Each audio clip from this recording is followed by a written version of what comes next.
We're not going to go and turn every stone on the road. We're just going to walk through the history of the Mass all the way up to today, and the changes today. And I brought the 3 books. I brought this is called the Roman Missal that was used here at St. Pat's, when St. Joseph's, when St. Joseph's was opened in 1871. This is the book the priest used. The book we've been using since 1964, and then the new book we'll start using this November. So we'll look at those, and also the Roman Missal, the Missalette, St. Joseph's. This is the new one with which most of us are familiar. This is the old one with which many of you are familiar. This went out before I was even born.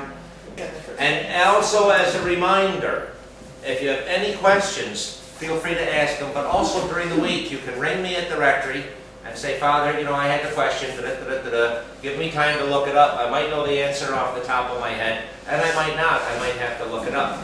A lot of this outline you can get right in the Catholic Encyclopedia.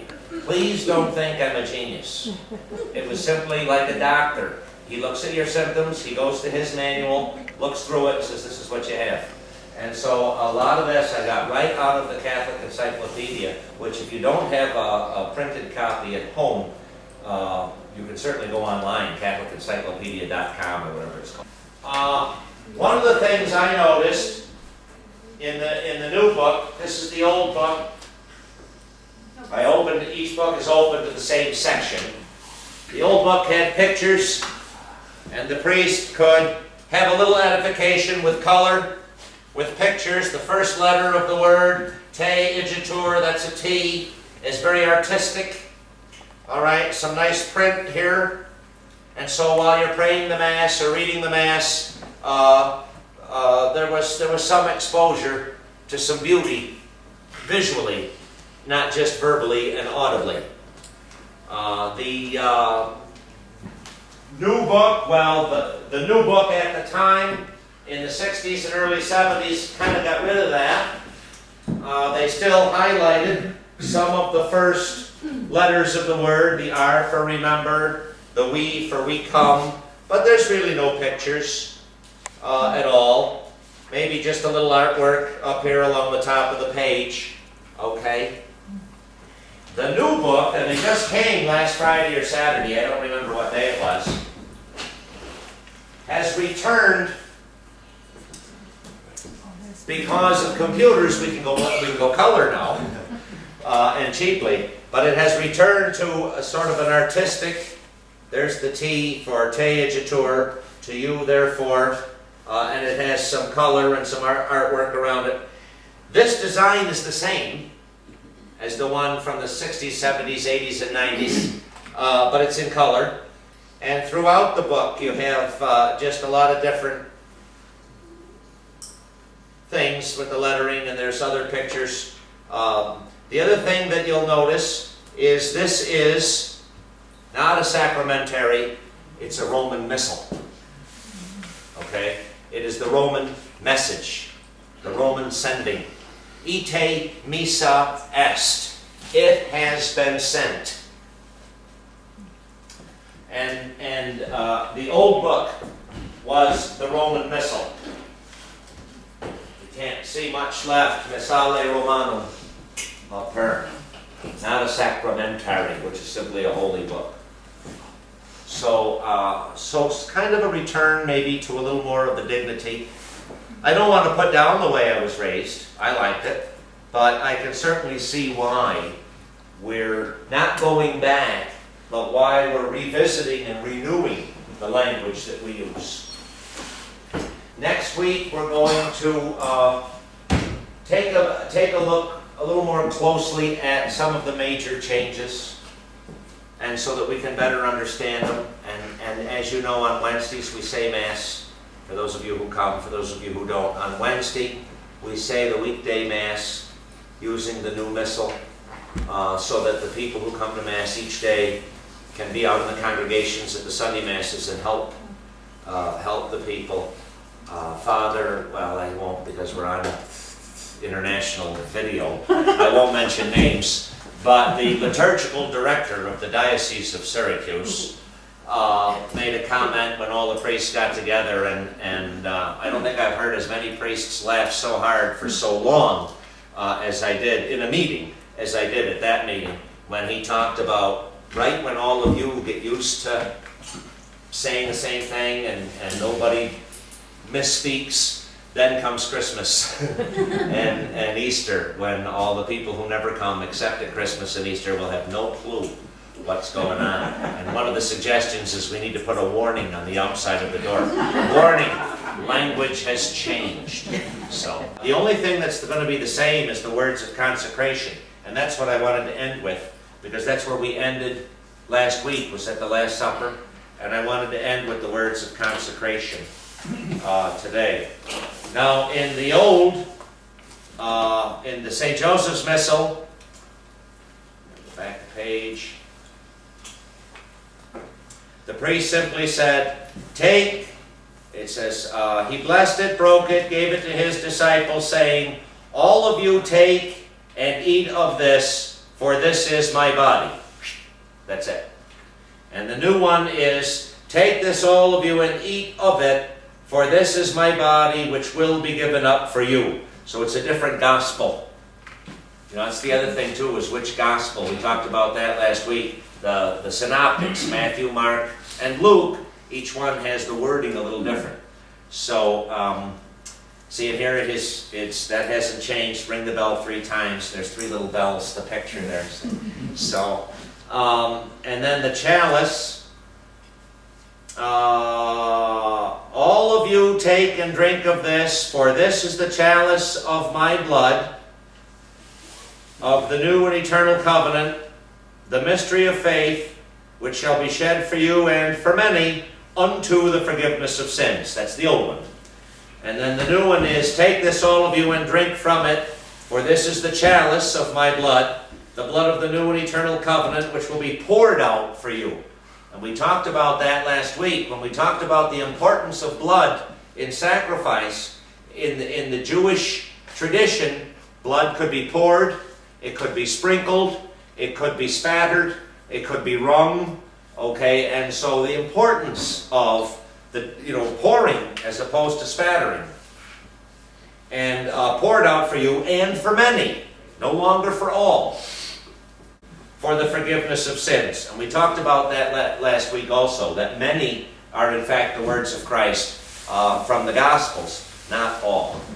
So if you think about it in the practical, I'm sure theologians in the Vatican could come up with all kinds of stuff that would amaze all of us. And but on the practical, what does it mean for me in Boonville, New York?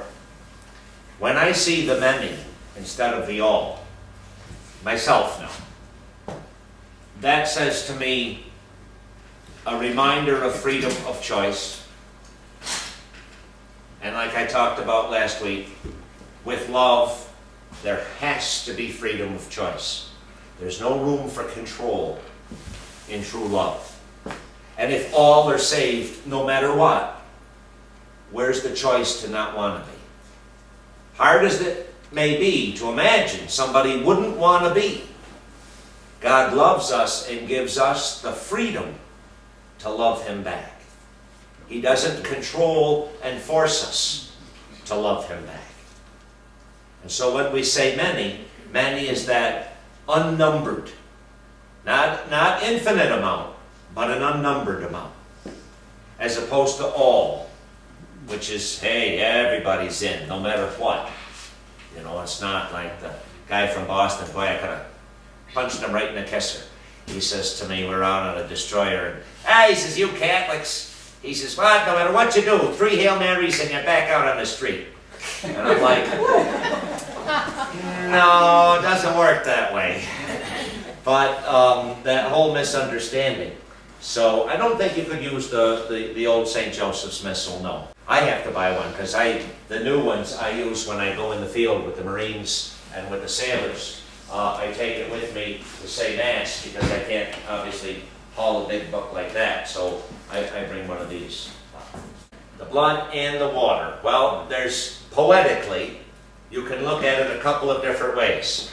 in the Mass, we use those words, may the mingling of the body and blood of our Lord Jesus Christ bring everlasting life to those of us who receive it. That's when you put the body and the blood together. All right? But then when you, let's see what the new words are. Since we're talking about the change, let's just see what the new words are. Because I don't have the new memorized yet. When you mingle the water and the wine, we come to share in the divinity of Christ, who humbled himself to share in our humanity. And so that's the blood, the wine, and the humanity, the water. But let's see what it says here. May the mystery of this water and wine, by the mystery of this water and wine, may we come to share in the divinity of Christ, who humbled himself to share in our humanity. So it's the same. So you can look at it two ways. Primarily, humanity, water, divinity, blood. Jesus was fully human and fully divine. So both are there. The other way you can look at it is washing. Just as we use water to wash our hands and our food and our cars, so our soul is washed by the blood of the Lamb.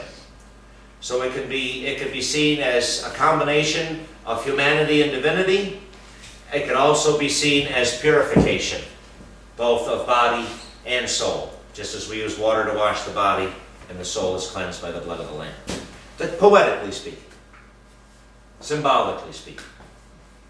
But also when the spear was thrust in and water came out from the pericardial, whatever it is, Oh, sure. means he was dead. Right, sure. I mean, it just showed he was dead, and Right. he indeed did die. Right. There's the medical side of it too. And then I think that's a good point, because that was one of the heresies of the early church, is that people thought he didn't really die. He was awfully close, Yeah. but, and the early church had that battle, and finally it was decided, determined, defined, he died. Just as any man is dead can be at St. Joseph's or Boonville Cemetery, he was just as dead. And so that as Christ died, as we die, so that we can rise as he rose. Did the life of Mary have an impact on the gospel writers? I would say absolutely. Why wouldn't it? She walked with them. She knew Jesus when he was a little guy, long before they met. So the stories we have of Jesus when he was young, for example, the finding of Jesus in the temple with the teachers, how would they have known that? So to say Mary had no influence in the writing of the Gospels at all, I think would be wrong. But to use the word memoirs conjures an image that I don't think would be correct either. Let me end with where we'll start next week. In countries in the world where the Catholic Church has been persecuted, what is the one thing they go after the most? The Mass.